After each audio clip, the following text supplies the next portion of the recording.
একটা ছোট্ট গ্রামে বাস করত একটা ছোট্ট মেয়ে। নাম ছিল তার মিনা। টমি নামের একটা কুকুরের বাচ্চা ছিল মিনার সব থেকে কাছের বন্ধু। মিনা আর টমি সারাদিন দুজনে মিলে ঘুরতো, মজা করত, খেলতো এবং বিভিন্ন জায়গায় ঘুরে বেড়াতো।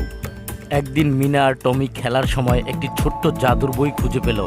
বইটি ছিল এক বুড়ো জাদুকরের, যিনি মনের ভুলে গ্রামের মধ্যে বইটি রেখে গিয়েছিলেন। মিনা আর টমি বইটি খুলে দেখলো এবং সাথে সাথে তাদের মধ্যে জাদু শক্তি ফিরে পেল।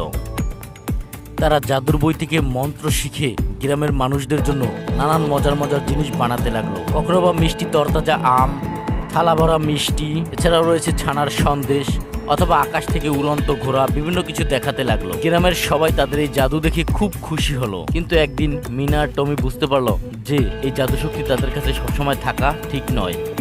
তাই তারা ঠিক করলো সেই বুড়ো জাদুকরের খোঁজে যাবে এবং তাকে বইটি ফিরিয়ে দেবে।